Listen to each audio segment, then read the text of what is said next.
the top 5 personal finance book that has transformed my life, which I am deeply grateful for, and I like to share with you. Hopefully, they will transform your life as well. Because knowledge is power. You gotta start investing in your financial education. School don't teach students about financial education nor money management skills. And this lack of education leads to misconceptions about money and wealth. So, you gotta invest in yourself by starting with your financial education today. First up, I Will Teach You to Be Rich by Ramit Sethi. The title is a bit cocky, but it really gets the point across in his book. It's great for millennials or young adults who are just beginners in their personal finance journey. It is a practical yet funny book on understanding the basics of money, from setting up a financial plan to strategizing with your money to eventually setting up a system to build wealth. It outlines how you can improve your finances from budgeting, saving, investing, banking, and even entrepreneurship. This book provides a 6-week detailed step-by-step action plan on how you can get your financial life together. For example, he talks about how to use credit cards and maximize rewards, opening a high-yield savings account to earn more interest, spend your money guilt-free as long as you have invested and allocated properly, how to pay off student loans, automate accounts to save with little or no effort every month, and even talking your way out of late fees or negotiate better rates. This is a really easy to read and highly actionable book, and it's actually a great book to start with as a beginner. I really enjoyed it when I first read as my first personal finance book back in 2008, and I thought it was quite funny. I love how Ramit talks about his Indian parents forcing him to save, and then that's a great habit to have, and etc. He's just a funny guy in general, so I hope you will enjoy reading the book as much as I did. Next up, Your Money or Your Life by Vicky and Joe. This book encourages readers to take a step back and think about their ultimate goals and think about how much it will take to get to their goals. For example, what does money mean to you and how much do you need? It provided a good introduction to the Financial Independence Retire Early movement, which is called FIRE for short. Basically, financial independence is when you make enough passive income that is greater than your actual expenses, then you are financially independent. This was the book that opened my eyes to financial independence and really thinking about how much money do I need to have in order to reach my financial independence, or FI for short. So then I kept thinking about that over the years and set my goals and really thinking about what is the lifestyle that I want when I reach that FI state, when my passive income is greater than my expenses. The simple premise of the book is basically, how much money are you willing to trade your life for? Whenever you're working, you are essentially trading your life and your energy for money. So, what does that mean to you by trading your life for money? Work is important in people's lives. It gives them a sense of self and purpose. At the same time, it's also taking away time from family and friends. Americans typically work 40 hours a week plus commuting, so you don't really have much time left to be your personal self, spending time with your family, friends, doing the hobbies you enjoy, etc. So this book asks you these questions to reflect upon.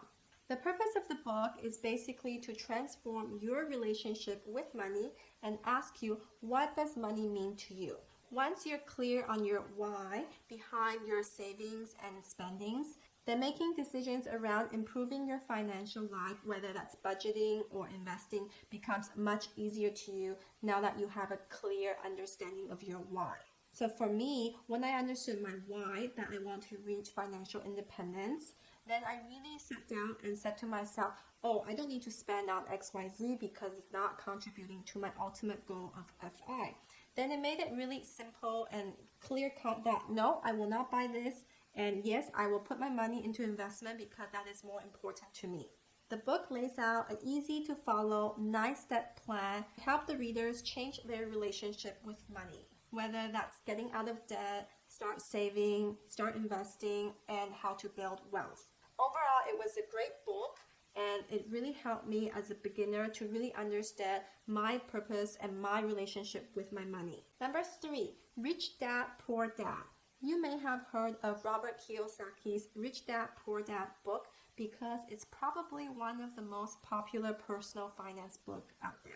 The author demonstrates how important your mindset is to build a life of wealth and freedom. He does this by sharing a series of stories of what he has learned growing up from his father and his friend's father, who the latter one is the rich dad in the title. The two dads basically deal with money in very different ways and has really shown him how different ways of dealing with money can really dramatically impact how you build your wealth. His poor dad basically did what most of us are taught to do. That is, go to university, get a degree, get a high-paying job, work hard, earn more, get a mortgage, and so on and so forth. On the other hand, his rich dad did not follow the usual path. Instead, he started small and built income-generating assets.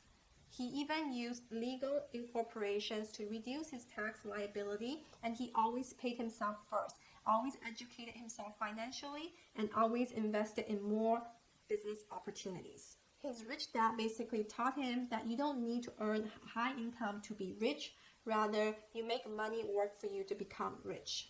So when I first read this book, it really resonated with me because I wanted to make money work for me, and that's why I started investing in the stock market.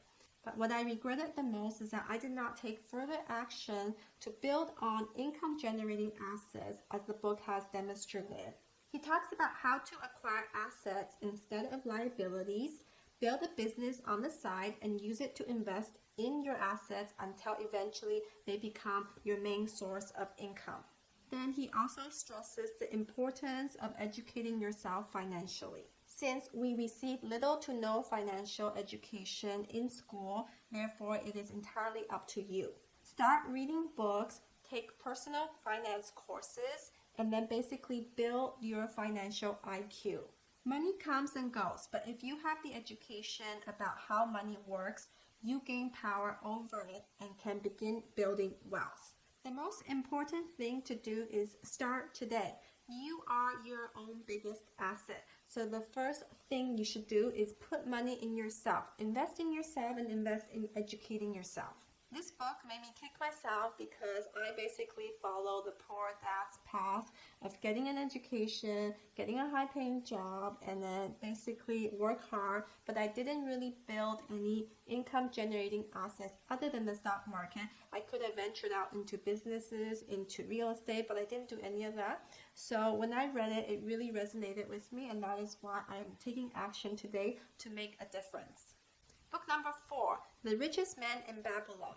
This personal finance book is a timeless classic, and it is one of the best ones written. Even though it was written in 1926, the lessons still remain fresh and relevant to today. It is a great personal finance book for everyone, whether you're young or old or you're a beginner to even experienced investor. It's a great timeless classic. The Babylonians discover the basic principles of building wealth, such as saving a small part of your income every month, investing it wisely, learning how to lend money instead of borrowing it, and how to protect your wealth. Some of these basic principles are: first, pay yourself first. Only about 12% of the Americans save. Live below your means. Basically, cut out any unnecessary spendings. Put your money to work and earn returns. So start investing or building businesses or acquiring assets. Diversify your investment portfolio and use compound interest to accumulate your wealth so that one day you can retire and live off of your passive income. Never take on debt. The average American has about $90,000 in debt, and that's all sorts of debt, from consumer debt, mortgage, credit card loans, student loans, and etc. So definitely try to get out of debt. And most importantly, always invest in yourself. Educate yourself. You are your biggest asset. If you want to go back to the basic principles of building wealth, financial success, and mastering your money, this is the book for you. It delivers practical tips through amazing stories. Number 5, Think and Grow Rich by Napoleon Hill. This is not your typical personal finance book. Rather, it's focused on your mindset to build wealth. It is using your desire in your persistence rather than on financial strategy or money management skills. This book was written in 1937 and it still remains a classic, and the lessons are still relevant today. The book is basically a curation of 13 most common habits of wealthy and successful people, and they were distilled from studying over 500 successful and wealthy people back in the late 19th century and early 20th century. People say that Think and Grow Rich is basically the Bible for building wealth. Lots of successful people have sworn on it, and that's how they got rich and successful today. The main premise is basically developing your mindset so that you are in control to create the dream life that you want. Whether that's more time with your loved ones, a 50-foot yacht, or $1 million, successful businesses, or even better, fulfilling relationships. Essentially, your thought leads to your feelings leads to your actions, and your action leads to your results. And everything starts with your mind up here. First, clearly define your goal as precisely as you can. If you want to be rich, decide on how much money you want to make. Have a clear timeline. So if your goal is $1 million by December 31st of next year, then that's your specific goal. And then come up with a detailed plan that outlines every step that you'll need to take until the realization of your goal. And once you have a plan, go for it. Build an unshakable belief that you will absolutely achieve your goals. Just believe in yourself. You can do it. Then turn your goals into self-fulfilling prophecies through imprinting them in your subconscious. You can do this by visualization.